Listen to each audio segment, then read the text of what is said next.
My guest is Wafa Sultan. She's the author of A God Who Hates. She says, look, it's not just a cultural problem.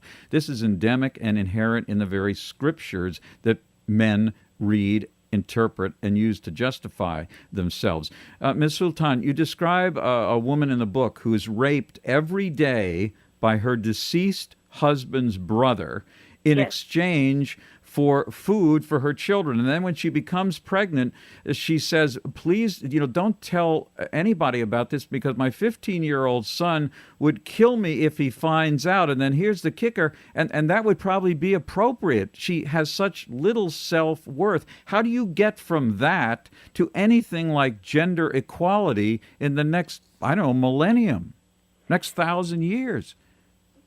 Yes. This is the situation women live under Islamic Sharia. I had witnessed many crimes committed against women in the name of Islam. I dedicated my book to my niece. I don't know if you read her story. She was 11 years old when she was forced to marry her cousin. He was over 40. He was alcoholic and very abusive, and she didn't have the right to ask for divorce. She begged her father to let her live in his house, and her father would say, no, it's shame for a Muslim woman to leave her husband's house without his permission. So eventually she committed suicide, setting herself on fire, leaving 4 children behind her. I'm giving you one example of many, many crimes I had witnessed. But how do you take those crimes and build a movement of Muslim women who could succeed in defeating this whole patriarchal structure of Islamic clerics that are the ringleaders, in a sense, of the ideology that you've just discussed? I mean, it seems like you're in the deepest pit in the world, and you want to get people up to a mountain. I'd love that, but how do you start? The worst part of it, women are brainwashed to believe they were, God created them to serve men. And to be in this situation, they're unfit, mentally unfit to be equal to her man. So they are brainwashed at very early age. Yeah, but how do you stop the cycle? It is very hard to undo the damage that has been done to them. I believe by education, we have to find some way to reach those women and educate them that they are a human, complete human being, and to teach them self-worth and self-respect.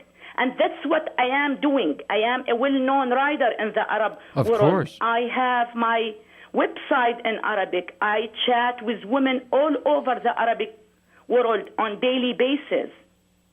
But is it true, for example, some of what we hear about, let's move to Afghanistan for a second, that the education of women has not, in fact, increased in the last decade? In fact, in some parts of the country, it's more dangerous now for a woman to attempt to be educated than it was a decade ago. Is that true? I'm not aware of what's going on in Afghanistan, but I can tell you about the Arab world because I am involved with Arab women. Mm-hmm. And I can tell you it's not going to be easy process. This mentality has been shaped over 1,400 years. We won't be able to change it overnight. It will take few generations, but the process has to start now. One of the things that there's a peace group in the United States called Code Pink, a kind of feminist-based peace group. When President Barack Obama ordered 30,000 more troops to Afghanistan, this group kind of backed away from a complete rejection of this policy, which had been their view, because they said they had spoken to women's rights advocates in the Middle East, and they wanted to kind of see how this all played out. But can a United States-based war ever bring women's rights to any place, including any place in the Middle East, or is that counterproductive? they can, they can play a role to change women's situation in the Islamic world. As I said before, we have to find way to reach these women. How, I really don't know in details how we can do it.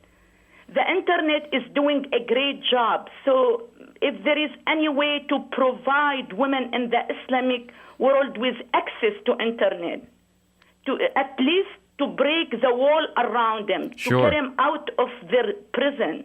How, I really don't know. I mean, but if you increased internet access, you would have to preserve the right of women to actually have access to that. And I would assume that one of the things that brothers and fathers and husbands would do would be to keep their own, the women closest to them, away as far as possible from the very kind of internet sites that you mentioned. Look, when I was little girl, I still remember when the TV came to our country and how people were against it. But eventually now every house, every family in the Islamic world has access to TV, right? Absolutely. So at the beginning, to some point, they will be able to control their women's access to internet. But eventually, they cannot do it forever. Yeah, because they have to go to sleep.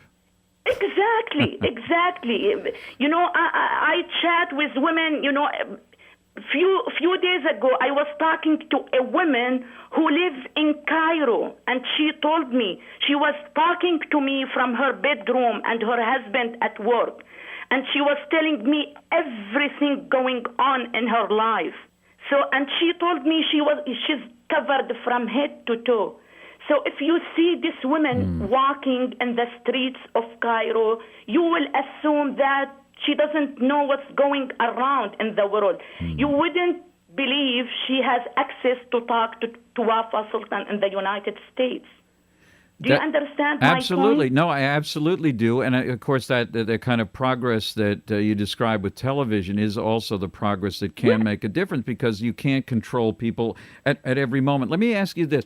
Is the average it's hard to say the average person anywhere, but an average person in the Middle East, how close is that person, just a hair's breadth away, or really distant from becoming the most identifiably radical person, the suicide bomber, the hater who wants to use any kind of violence possible to achieve his goals? I mean, the average person close to that? You know what? In order to answer this question, I want you to choose randomly any city in any country throughout the Islamic world and enter any mosque in that city and listen to the Imam.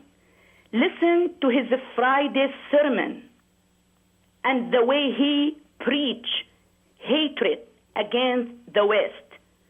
And you will realize how close the average man in the Islamic world to become suicide bomber. Because the message is something they hear literally every on week. Daily basis. On a daily basis. Choose any lecture by any imam and listen to it, and you will realize how close. How close it is. How close the medical doctor to become a suicide bomber, not only the average man. Ms. Sultana, I'm afraid we're out of time, but I want to thank you very much sharing these views. Obviously, some people will say, well, I don't want to believe that. But, there's a point where evidence builds up to a point where it is unmistakable, in the same way that access to the internet builds up to a point where women all get the information. I want to thank you very much for being with us. Ms. Sultan thank you so much for having me on. All right. The book is A God Who Hates. Ms. Sultan is also a psychiatrist, living now not in Syria, but here in the United States. That does it for today's edition of Culture Shocks, a look at a variety of women's rights claims in America and around the world. That does it. We'll be back and talk again.